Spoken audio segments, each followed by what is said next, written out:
I call this talk Wheat, the Unhealthy Whole Grain. And let this story unfold for you, because when people first hear this, they say, this guy must be nuts, because everyone else says the exact opposite. So bear with me. Anyone recognize this? I'll bet you had it this morning, or at least a lot of you did. Toast, pancakes, waffles, bagels, ciabatta. How about lunch? Hot dogs, hamburgers, sandwich, pretzels for a snack. How about dinner? Maybe pasta, lasagna, macaroni, spaghetti, Italian bread. You name it, it's in the diets of most people. 20% of all human calories are made up by wheat products. So this thing is an essential, or I should say, a big part of the American diet. It dominates the diets of most people. It dominates breakfast, it dominates lunch, it dominates dinner, dominates snacks. So we're talking about potentially a very, very big part of the human diet. So wheat and bread have been part of the human experience for hundreds, actually thousands of years. So we're not talking about a phenomenon that started in 1952 or 1985. We're talking about a phenomenon that dates back thousands of years. So bread has been a means of sustaining life, sustaining the poor, treasured by the rich, refined breads for the wealthy French, for instance, the wealthy in various countries. It sustained poor people in its cruder forms. So wheat and bread in particular has been part of the human experience for thousands of years. It's in art.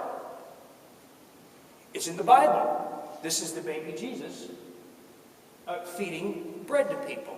So it's part of religion.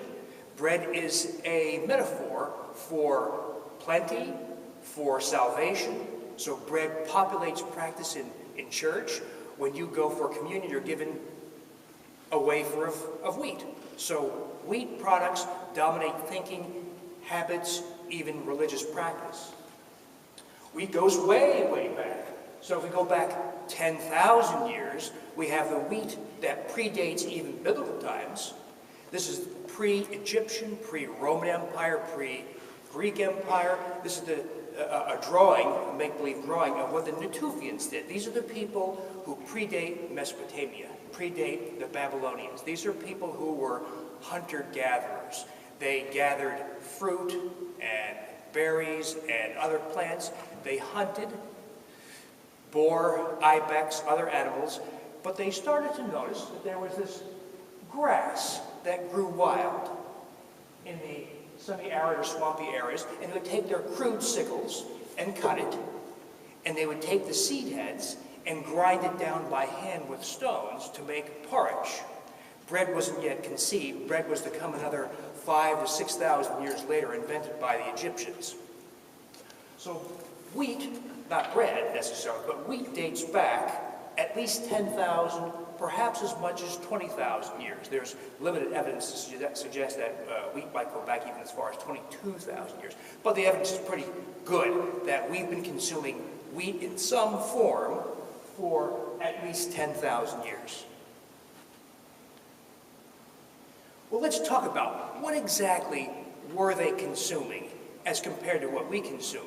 So that ancient wheat that was gathered by hand, cut by sickles, and grew wild in the Middle East was einkorn. So einkorn is the great-granddaddy of all wheat. Everything we have today in the form of wheat is a descendant of the original 14-chromosome einkorn plant.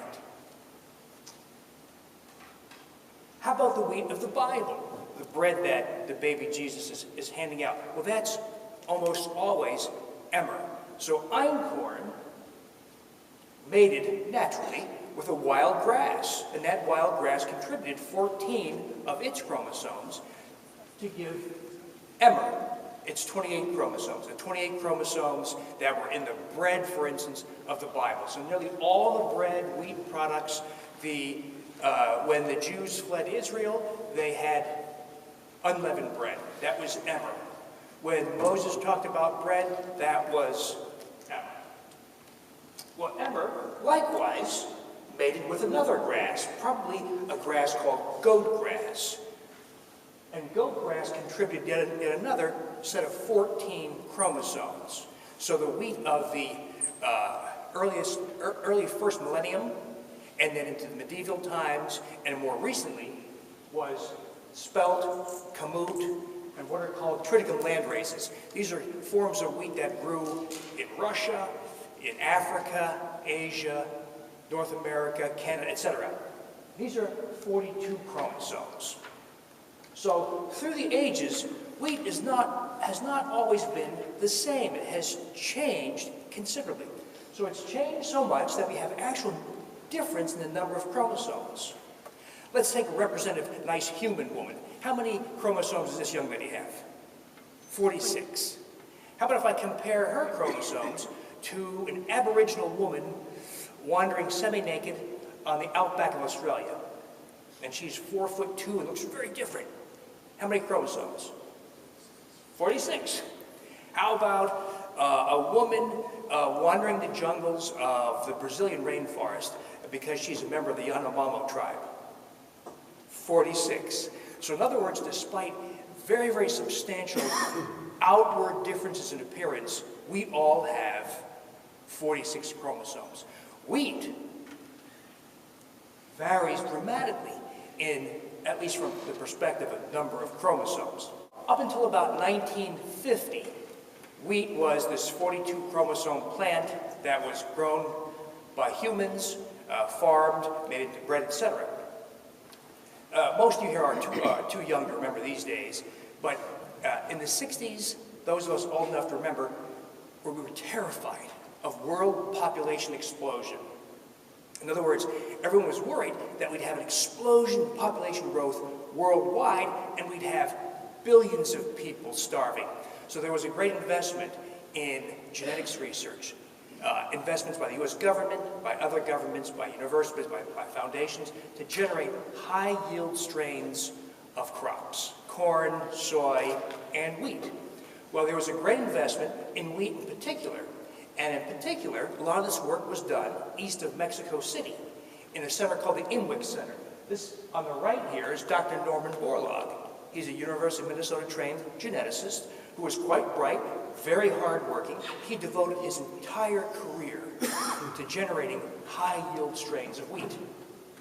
Well, you can see they're standing in one of these fields, and this research center was in Mexico because they have a unique environment there where you can grow wheat twice a year. In the lowlands, you can take those seeds, transfer them to the highlands, different rain patterns, different temperature, different day-night cycles, and they generated strains that were extremely hardy and adaptable. They did this tens of thousands of times. Not a few times, but tens of thousands of times. So here you can see, these are grown men, of course. This wheat comes up to about neck height, right? So that's about, what, 4.5 feet or so? So this was the wheat of 1950, 1960.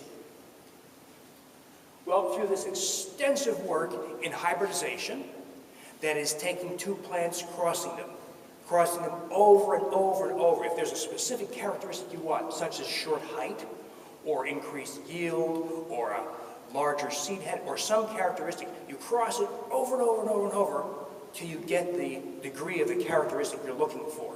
Well, here's Dr. Borlaug once again, now 1970. This is the cover of Life magazine.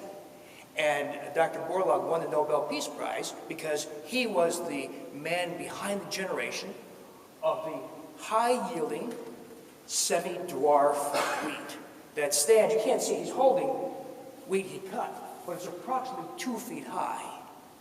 It's also, you might see, has an unusually thick stem. And the seed head is unusually large. So it does require an extraordinary quantity of nitrate fertilization to generate this very large seed head. But the shorter plant grows faster. There's less waste because you don't have to grow this high. That's all waste, right? And you don't have something called lodging. The farmers call lodging when, let's say, a big storm comes through and the wheat does this, and you can't harvest, you can't thresh. So Borlaug was the genius behind generation of the high-yielding semi-dwarf strain. And this thing was indeed high yield. This thing would generate 8, 9, 10 times more than its predecessors. So it was unusually high yield. So this thing was introduced into North America, Asia, India, and they watched yield increase 8, 9, 10-fold. A typical yield in 1960 would have been, pardon me, 8, 9 bushels per acre. With this, it's more like 90, 100, 110, even 120 bushels per acre. So incredible increases in yield. So if you're a farmer and you're told we have a new strain of wheat that will give you 10 times more per acre, yeah, you'll have to fertilize a lot more, but how can you refuse? So this was rapidly embraced worldwide in places that were suffering from lack of food, starvation, such as India at the time, Pakistan, rural China. They turned famine into surplus within a year with the introduction of modern high-yielding wheat. That's why Dr. Borlaug was awarded the Nobel Peace Prize. He was called father of the Green Revolution. He was hailed as a hero and held up because he, not quite single-handedly, but he was the driving force, the genius behind generation of this high-yield wheat. So what's the problem here? So that's what is grown worldwide. That's what's grown in Milwaukee, even on Good Hope Road. So it is a very high-yield, very successful plant. I've verified this with the USDA, such as Dr. Gary Vach.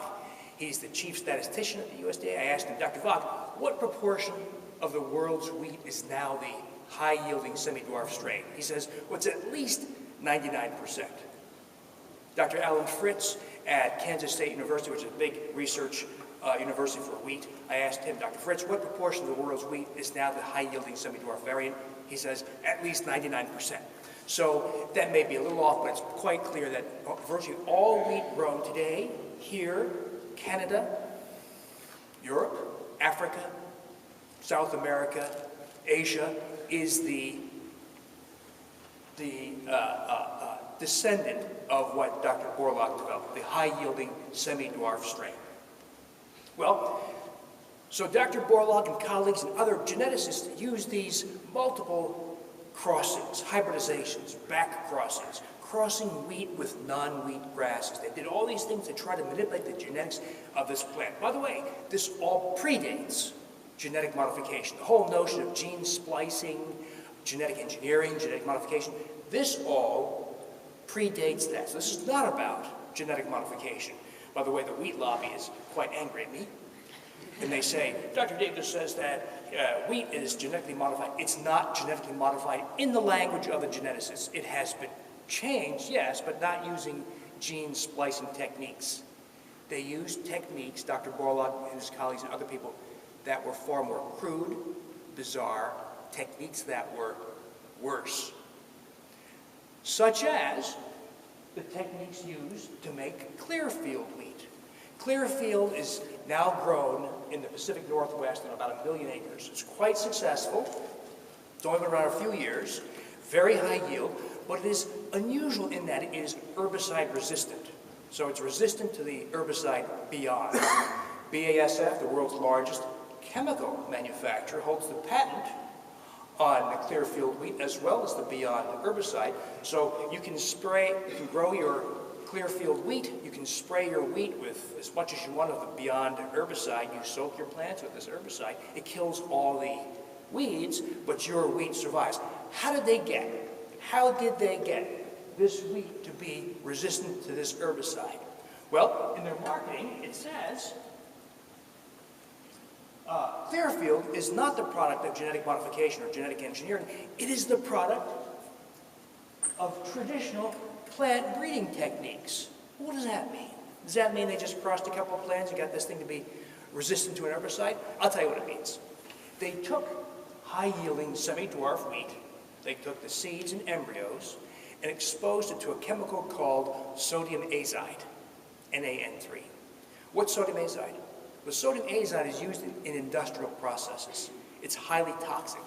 There have been instances of accidental ingestion across the country, and you die. The poison control people say, if you encounter a person who has accidentally ingested sodium azide, don't offer them CPR, let them die. Because if you try to give them CPR, you're going to die too. And if the victim vomits, don't throw the vomit in the sink, because the vomit will explode. And that has actually happened. So sodium azide, a highly toxic chemical, was used to expose the seeds and embryos of wheat to generate mutations. This is called chemical mutagenesis. That's what the geneticists call it. They also use gamma radiation, mutagenesis. They also use high-dose X-ray mutagenesis, induction of mutations. What if you and I were evil scientists, and we did this to humans or an orangutan? We purposefully exposed the fetus in utero to gamma rays, or to poisons, or high-dose X-ray. We induced mutations. Can we control what happens? No, you can't. It might come out really weird. It might come out with all kinds of cancers. It might come out big, small, funny-looking, funny colors. You can't control what happens. This is the technique used to generate clear-field wheat.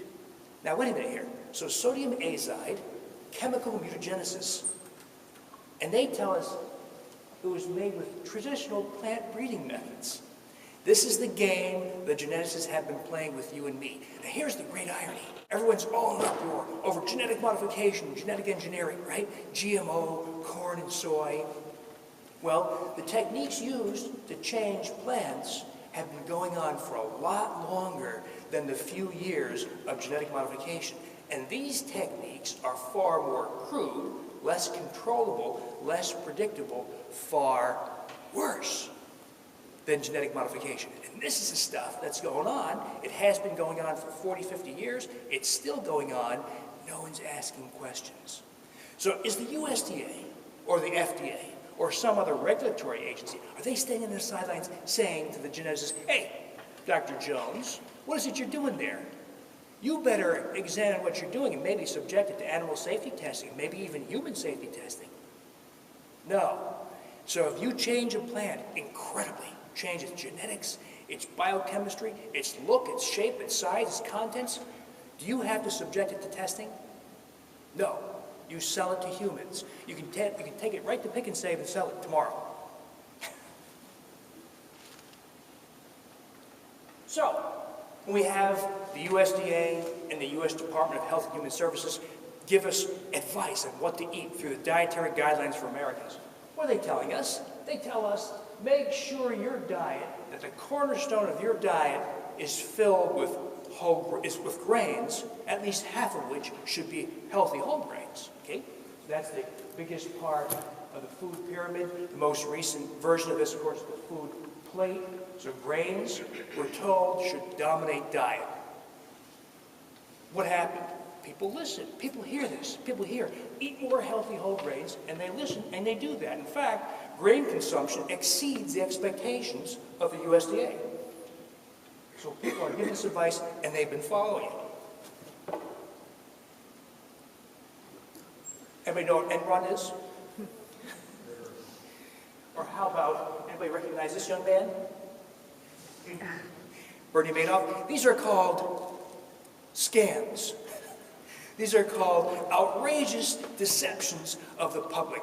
Enron was a multi-billion-dollar trader in energy futures and other manipulations. Ken Lay, the CEO, of course, died of a heart attack, probably from stress, because before he went to trial. It's now defunct, of course. Many people lost their retirement accounts, lost their savings. Bernie Madoff, you all know, of course, ran the world's largest Ponzi scheme, pocketed billions of other people's money. These are scams. Well, I'm going to draw a parallel. I think we're living a scam. Because I think we've been told to eat more healthy whole grains, and they either didn't know or didn't want to know what they were telling us to consume more of.